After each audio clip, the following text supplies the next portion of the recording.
orações e vamos ficar com nossos ouvidos atentos para que possamos realmente receber e levar daqui aquilo que nós viemos buscar.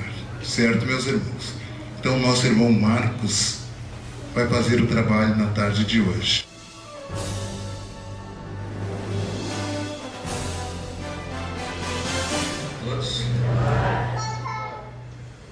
Todos bem-vindos. Eu, da mesma forma, me sinto bem-vindo aqui nessa casa, né? E a gente revê os amigos, os irmãos e aqueles que a gente não conhece, fica essa oportunidade da gente conhecer. O tema de hoje: dimensões espirituais na família.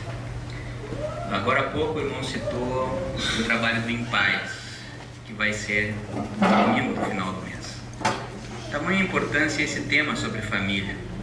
E ele estavam avisando lá de trás a respeito das inscrições, importantes que se faça antes, e falou a respeito de custos. Não vai ter custo nenhum, viu? Então, reforçando o pedido, eu vou estar presente também com a família. Então fica mais esse convite, porque falar sobre família, o tema ele nunca se esgota. Porque hoje a gente tem, né, a infeliz oportunidade de ver, de presenciar os acontecimentos em torno não só da nossa cidade, não só do nosso estado, não só do Brasil, mas como no mundo inteiro. Nós vemos atrocidades acontecendo, nós vemos pessoas que tiveram um lar, ou não tanto, mas tiveram uma mãe, tiveram um pai, presentes ou não, mas hoje a gente vê a violência como está todos os dias nos visitando através das inúmeras mídias que a gente tem. É só ligar a TV, é só ligar o rádio, é só acessar uma página da internet e a gente vê o quanto que é importante a gente sempre falar sobre família. Nós vemos hoje muitos lares sendo desfeitos, a gente vê muitas vezes jovens, crianças entregues às ruas, a gente vê também nos jornais a corrupção, a gente vê a violência de todas as maneiras, a gente vê as drogas e a gente pensa: onde é que está o papel da família nisso tudo? Onde a família se encaixa? E aí então a gente começa a ver a importância da família. Vamos fazer, é claro, que algumas reflexões em torno do tema, que, como eu disse, não se esgota. 45 minutos é muito pouco, por isso o irmão citou a importância de a gente recorrer a livros, essa biblioteca que temos à disposição, enfim, para aprendermos um pouco mais em torno do tema. Mas vamos lá. Na pergunta 775 de O Livro dos Espíritos, Kardec faz este questionamento à espiritualidade. Pergunta: qual seria para a sociedade o resultado do relaxamento dos laços de família? Os espíritos respondem a Kardec: uma recrudescência do egoísmo. O que isso quer dizer? É o egoísmo voltando com maior intensidade. E a gente sabe que o egoísmo é uma das nossas chagas, juntamente com o orgulho e outros mais.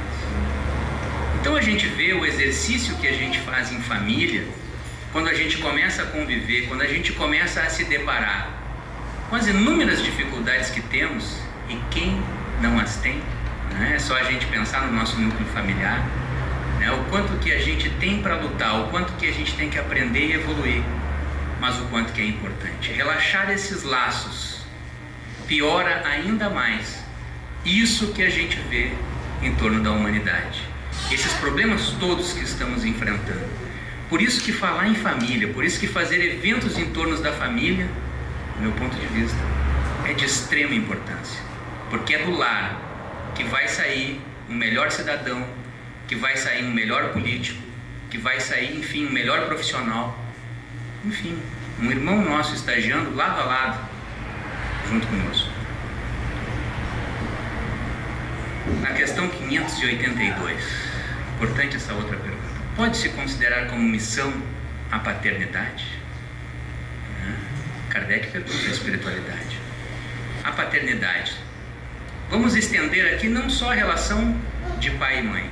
Dentro de uma família, quando a gente vai ali educar aqueles que estão estagiando junto conosco, os nossos filhos, as crianças, muitas vezes os pais não podem estar presentes.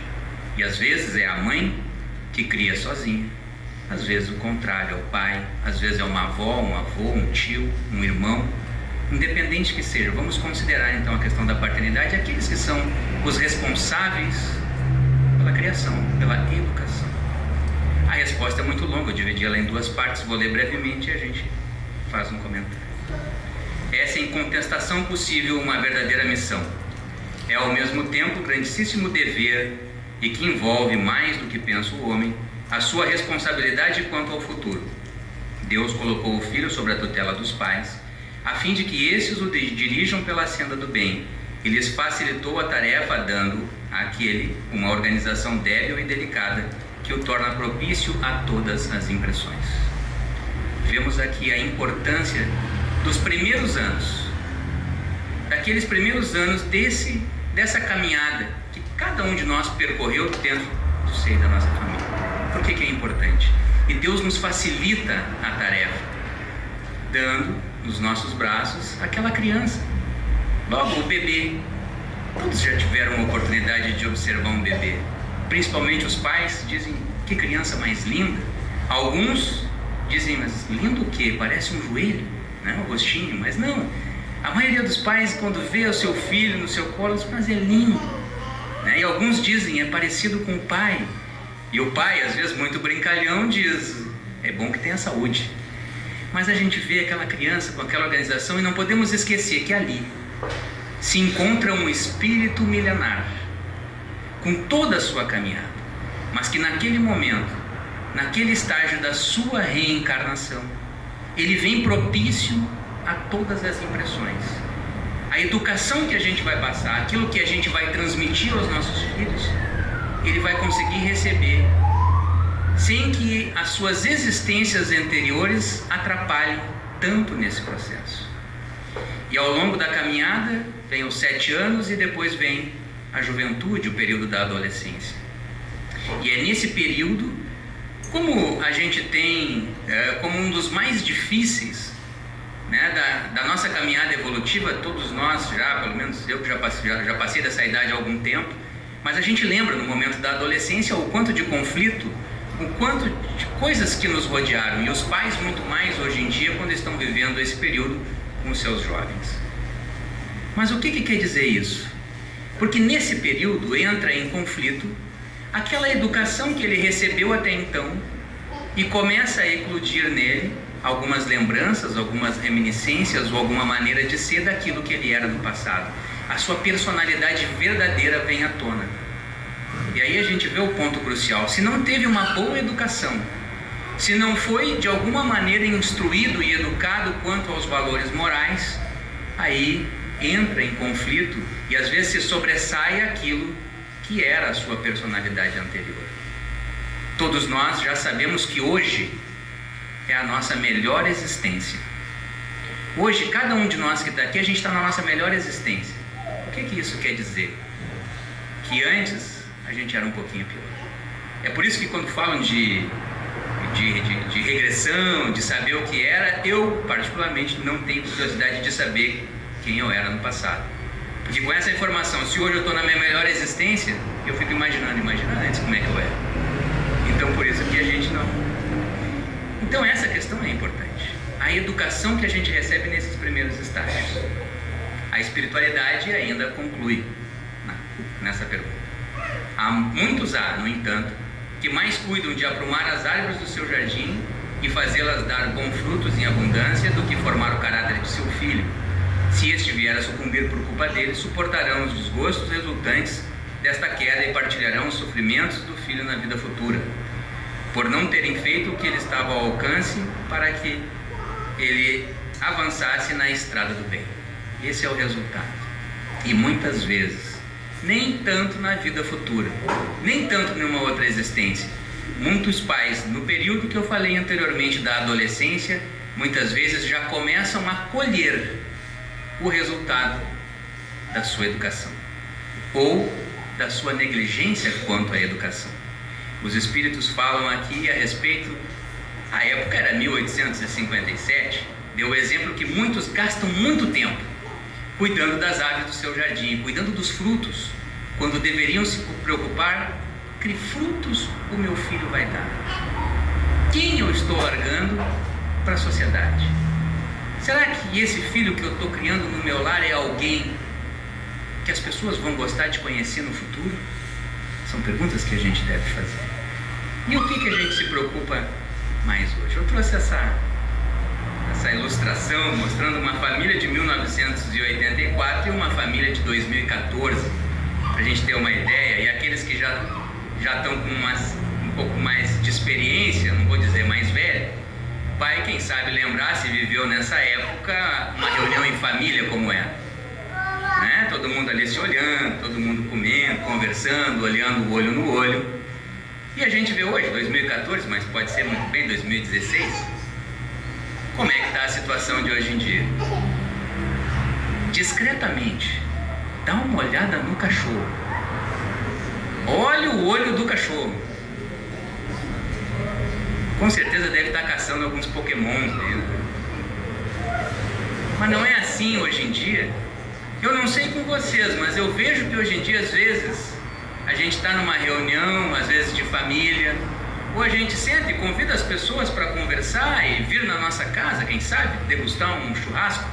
Todo mundo sabe que espírita gosta de comer, gosta de se reunir, um churrasquinho, né? E às vezes a gente está conversando com uma pessoa e a gente não se dá conta que ela está com um olhar desviado. E aí tu pensa, mas não está prestando atenção. E aí quando tu vai olhar, ela está conversando contigo com a mão assim. E aí tu pergunta, tá, mas e aí tu entendeu? Aí tu tá vendo, não entendeu nada, não ouviu nada. E aí tu vai perguntar, tá, mas e... Não, é bem rapidinho, eu só vou responder uma coisa. E aí responde uma coisa, responde outra coisa, chega a ser irritante, né? Eu gosto de olhar filme também. Às vezes a gente está assistindo filme, e não é uma crítica à minha esposa, porque eu também faço isso às vezes. A gente está assistindo o filme e daqui um pouco tu está olhando para o lado, tu viu aquela cena? Eu vi, não viu nada. E às vezes tem que parar, voltar ao filme, porque sempre tem uma coisinha mais importante. E isso dentro do lar. Às vezes, na sociedade espírita, né, que eu trabalho ali, na Irmãos de Caridade, né, às vezes a gente vê, inclusive, as pessoas na sociedade espírita dando aquela espiadinha no celular. Então é claro que não é uma crítica à tecnologia, até porque ela é muito importante. Quanto que a gente se utiliza da tecnologia? Hoje temos o projetor, temos inúmeras coisas, não há o que se falar em torno das facilidades, em torno da internet, em torno da comunicação. Mas tem hora e lugar para tudo. E às vezes a gente, preocupado com tudo isso, acaba negligenciando a educação que precisamos dar junto com aqueles que convivem com a gente dentro do nosso lar.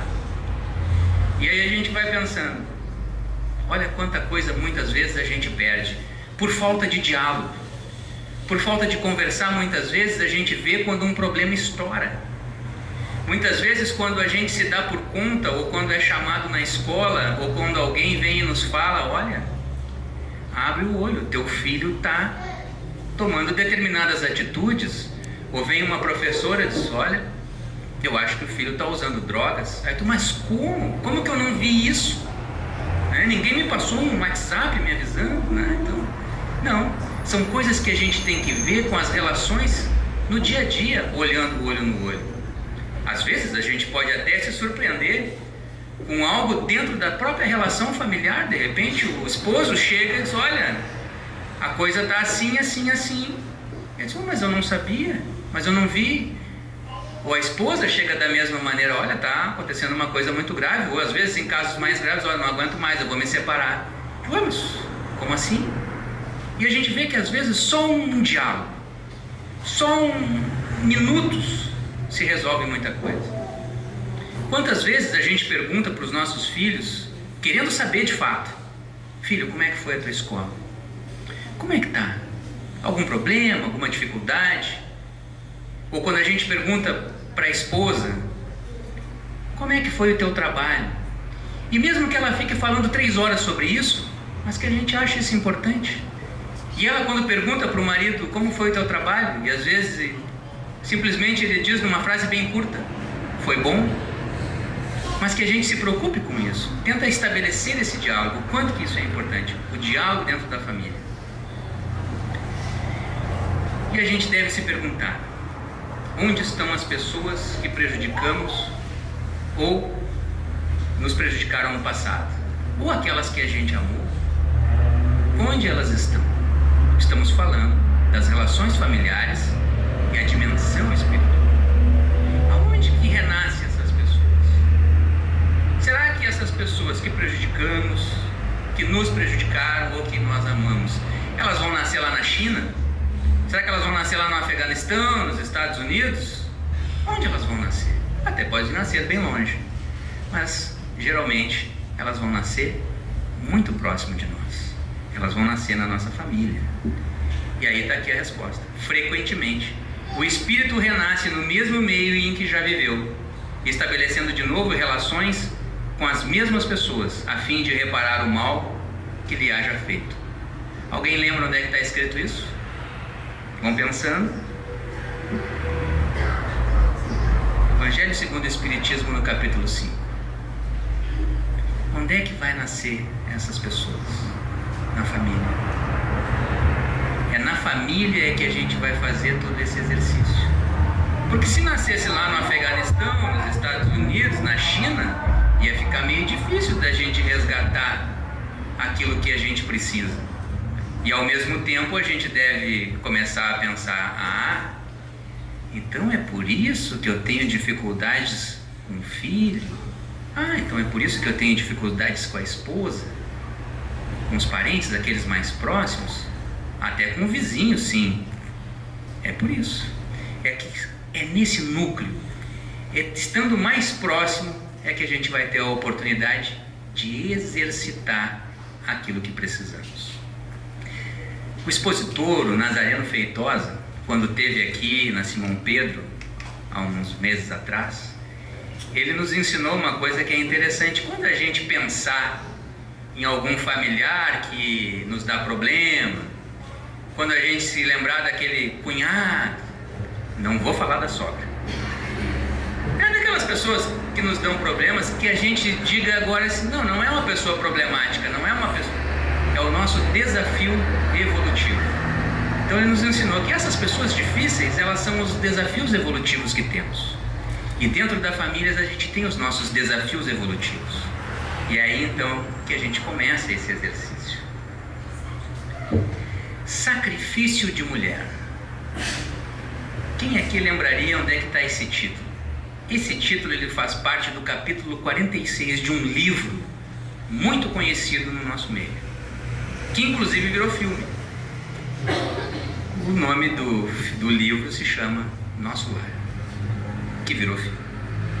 Sacrifício de mulher. No item 46, lá no capítulo 46, eu trouxe essa questão para ilustrar o que eu estava dizendo a respeito dessas relações, tanto físicas quanto espirituais, e como é que se processa isso na questão espiritual. Vocês lembram? O retorno da mãe de André Luiz, por amor ao marido Laerte, alguém lembra? Não sei se no filme eu não me lembro se retratava bem essa questão, mas no livro retrata. E olha quanto ensinamento. Às vezes a gente fica pensando que nascemos numa família por acaso, que Deus jogou os dados e eu caí ali. Muitas vezes eu acho que até eu já disse isso na minha infância, essa frase: eu não pedi para nascer. Às vezes a gente ouve isso, né? Não de filhos espíritas que já aprenderam que é de fato, a gente não pediu para nascer, mas a gente implorou muitas vezes para resgatar todas essas questões. E a mãe de André Luiz, em conversa com ele na espiritualidade, fala que vai ter que voltar. E André Luiz fica: mas será que é necessário? Questiona. E ela diz: o teu pai, Laerte, se encontra numa posição muito ruim na espiritualidade. Além dele ser descrente, e além dele estar envenenado com o seu pensamento, com os seus sentimentos, ele tem duas obsessoras pertinazes que ficam ali grudadas com ele o tempo todo. Com certeza as relações deles davam crédito a toda essa obsessão.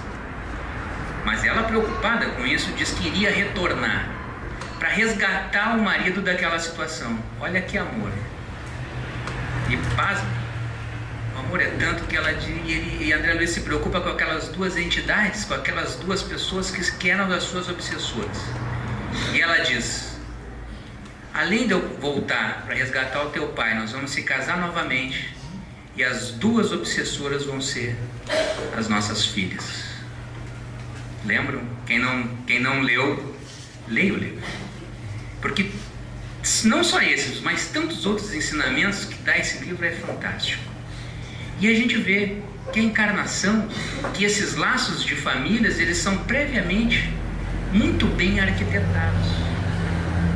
E aí a gente fica pensando nas nossas relações familiares, na nossa família.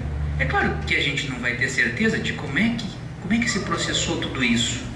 E a gente também não pode ser tão simplistas de fazer uma comparação com aquilo que a gente leu no livro, com aquilo que a gente vive na nossa família. A gente não pode generalizar, porque cada caso é um caso.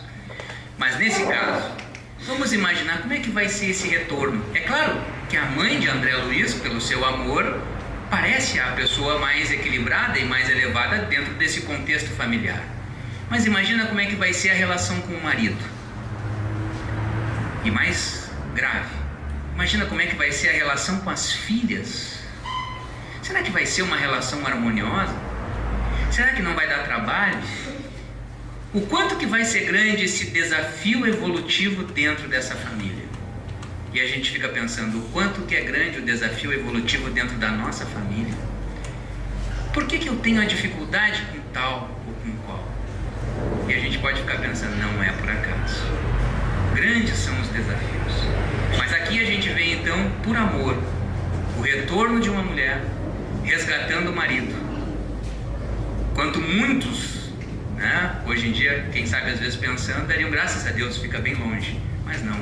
Com a evolução por amor, retorna e resgata aquelas que de alguma maneira tiveram algum envolvimento com o marido e depois ainda virou obsessores,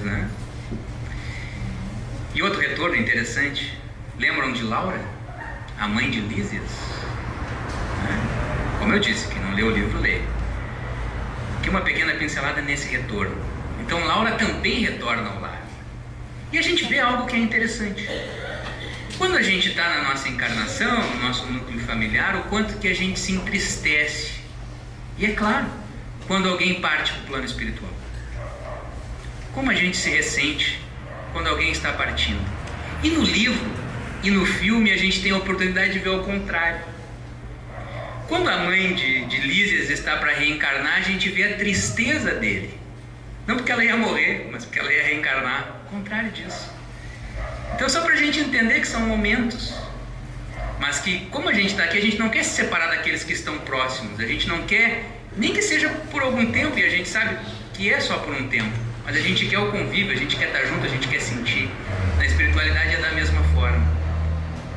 Então esse é um aspecto, mas ela tem uma conversa com o marido, e eu vou colocar aqui pra gente ver. O marido, se eu não me engano, o marido acho que não está aqui, mas é Ricardo o nome do marido. E ele já estava reencarnado no corpo de criança. No momento do sono, na família onde ele estava, Ricardo é trazido à espiritualidade para conversar com Laura. Ele é trazido para a espiritualidade e eles têm esse diálogo com as filhas e com a Laura. E onde as filhas questionam: pai querido, diga o que precisa de nós. Esclareça em que podemos ser úteis ao seu abnegado coração. Observei então Ricardo que pousou o olhar profundo na senhora Laura e murmurou. Isso André Luiz falando. E ele responde: sua mãe virá ter comigo em breve, filhinha. Mais tarde, vocês virão igualmente. Que mais eu poderia desejar para ser feliz, se não rogar ao Mestre que nos abençoe para sempre. Aqui temos a oportunidade também de ver esse planejamento espiritual. Não é por acaso. A gente fica pensando, ele já havia reencarnado, está lá pequenininho, e a mãe na espiritualidade e as filhas já se preparando para esse reencontro. E às vezes a gente fica pensando, quando a gente olha para alguém e diz: ah, está ali a mulher da minha vida. Pô, tá ali o homem da minha vida. E às vezes, quando começa aquela construção, constituem família, é claro que vem dificuldades, pois tá, mas será que é por acaso? Aqui é cuidadosamente arquitetado. Por isso da gente sempre ponderar, por isso sempre da gente pensar bem. Antes de começar uma nova relação, antes de dar um passo mais profundo nessa questão, olhar bem, observar bem, tomar uma boa decisão. E no momento em que a gente constitui essa família, em que momentos que vêm os filhos, e a gente sabe, quem é casado aqui sabe, que esse processo muitas vezes ele é complicado, a gente passa por altos e baixos, a gente tem momentos em que as coisas estão às mil maravilhas, às vezes está mais ou menos, e às vezes não está nada bem. E às vezes a gente fica pensando até em cada um para o seu lado.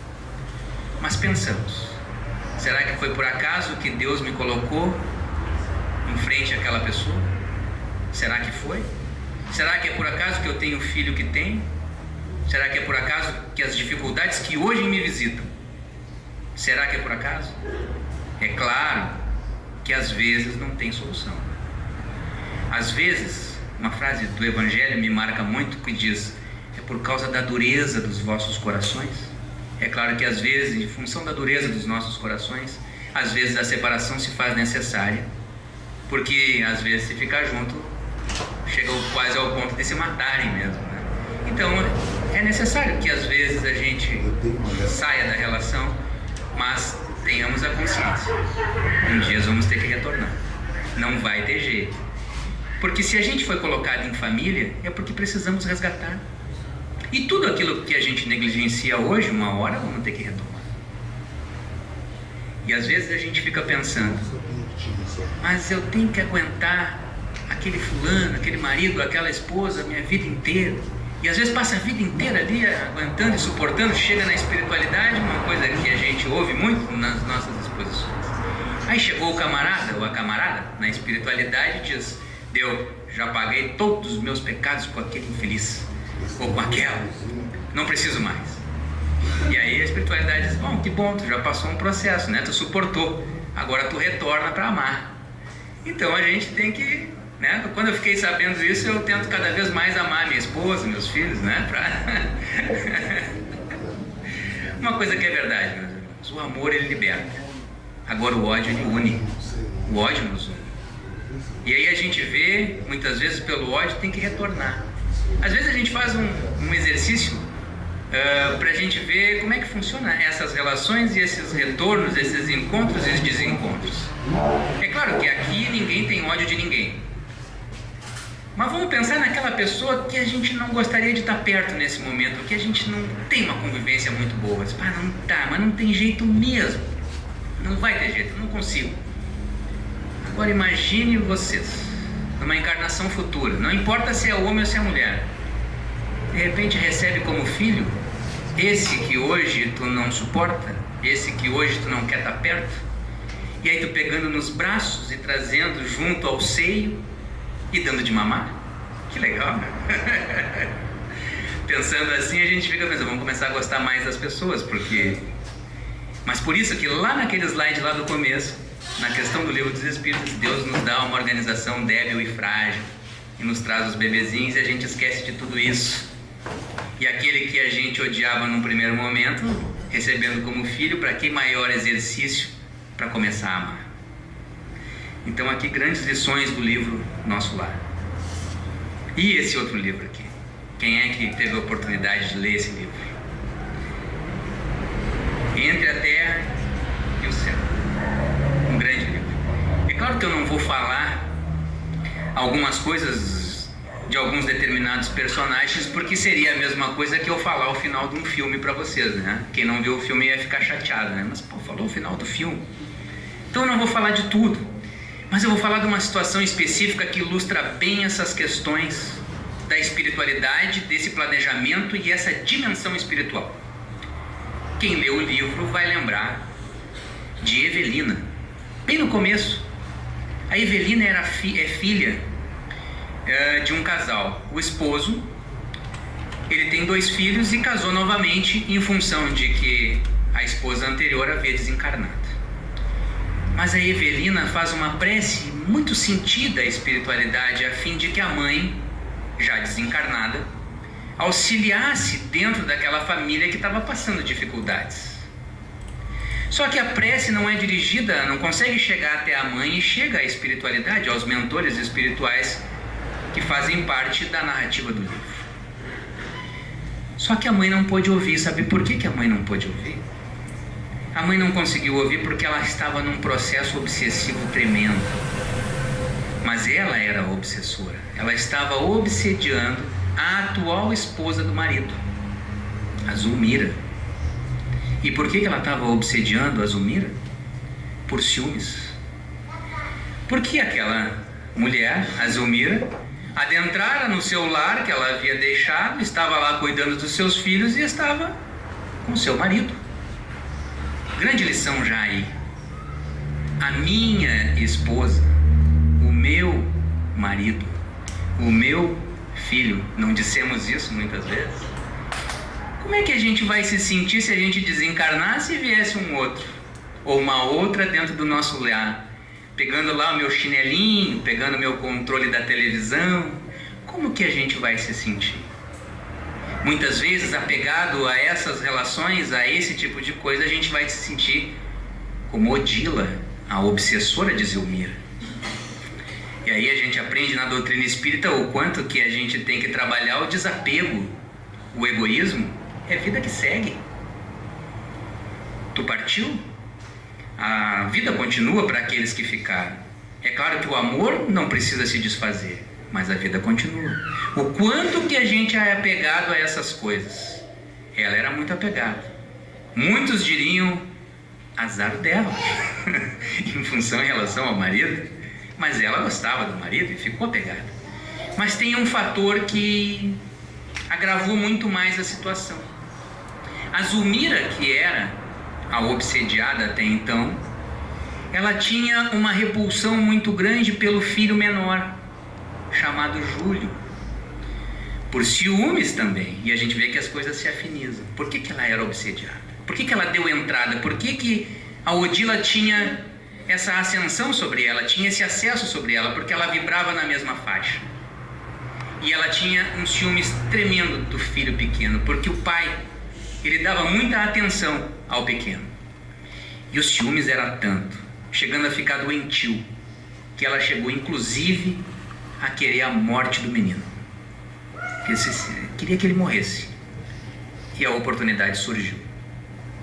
Quando o pequeno Júlio estava na beira da praia, admirado pelas ondas e pela beleza do mar, ele começa a entrar mar adentro e se afoga.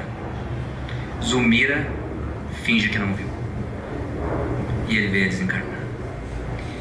Como é que ficou a mãe, que já era enciumada em relação ao filho, em relação ao marido, vendo essa situação? Piorou ainda mais. Piorou ainda mais.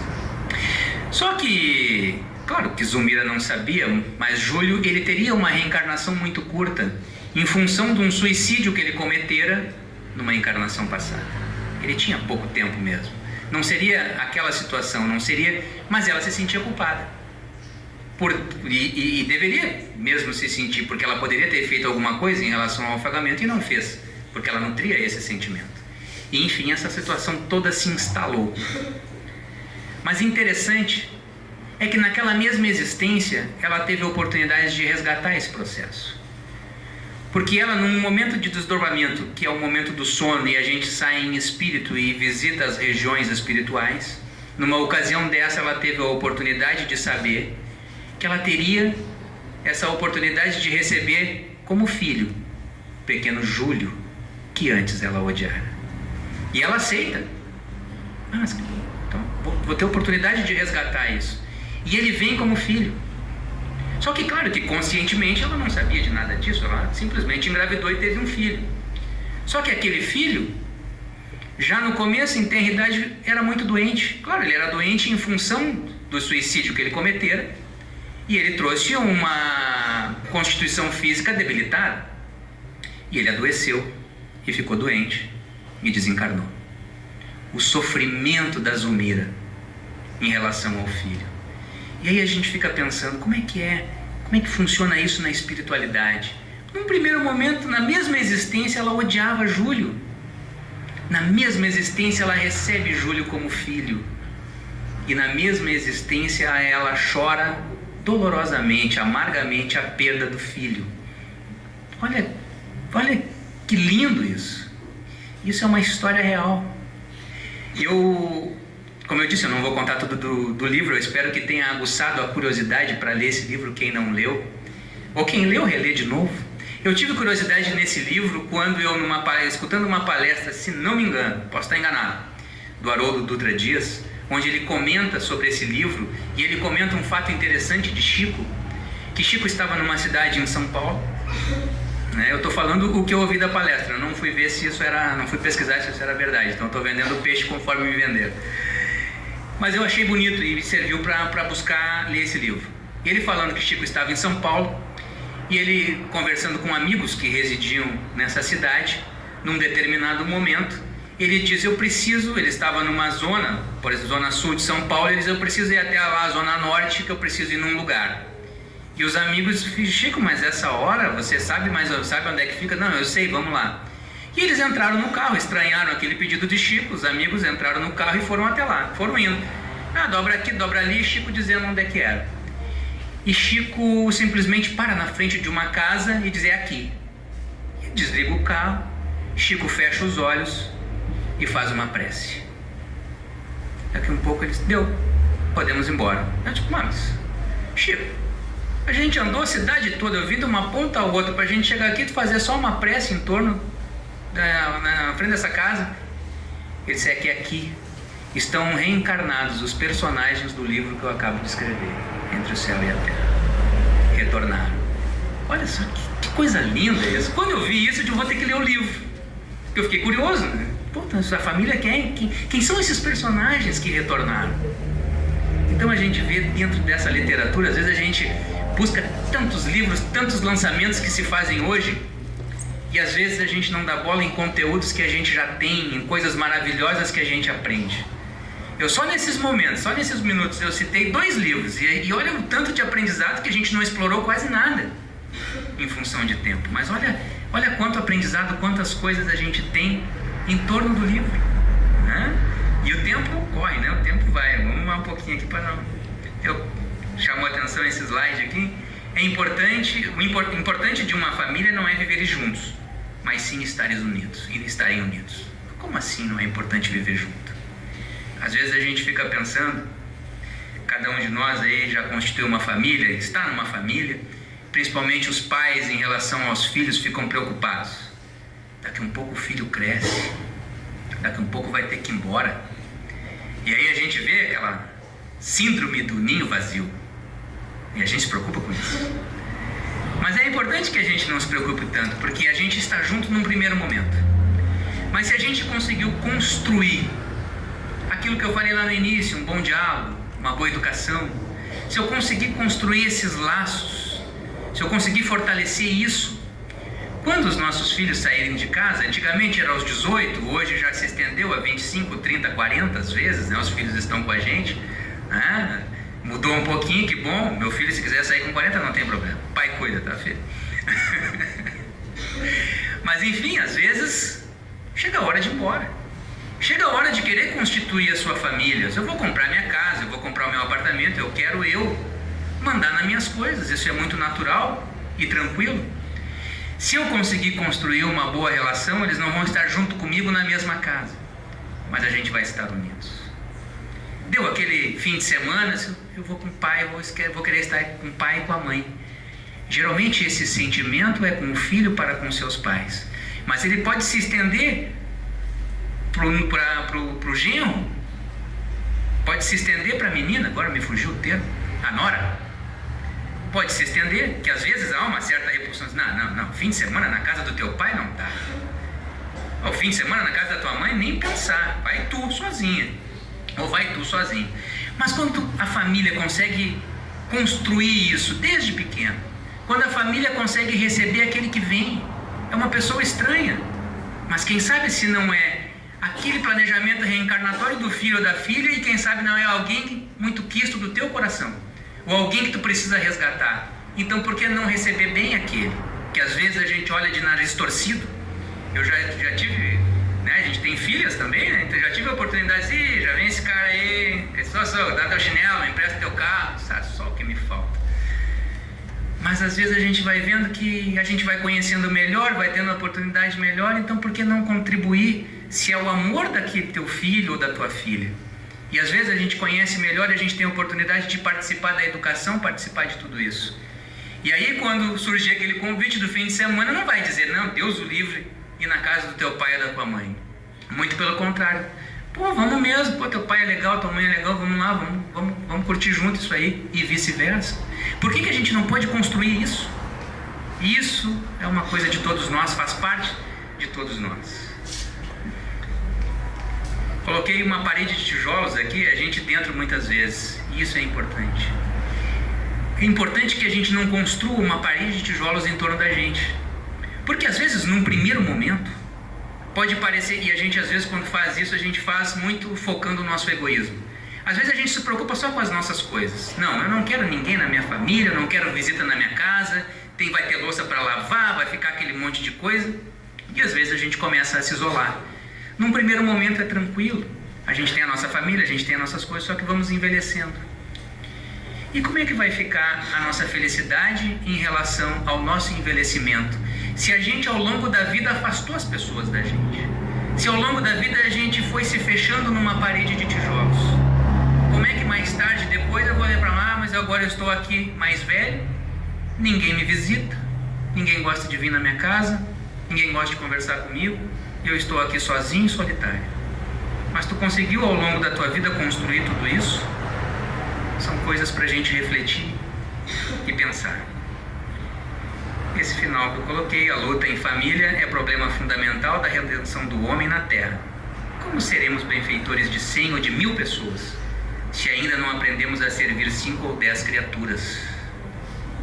Esta é a indagação lógica que se estende a todos os discípulos sinceros do cristianismo, Emmanuel, através de Chico. Fica, meus irmãos, essas pequenas reflexões para todos nós, e que a paz do Cristo ilumine os nossos corações. Muito obrigado.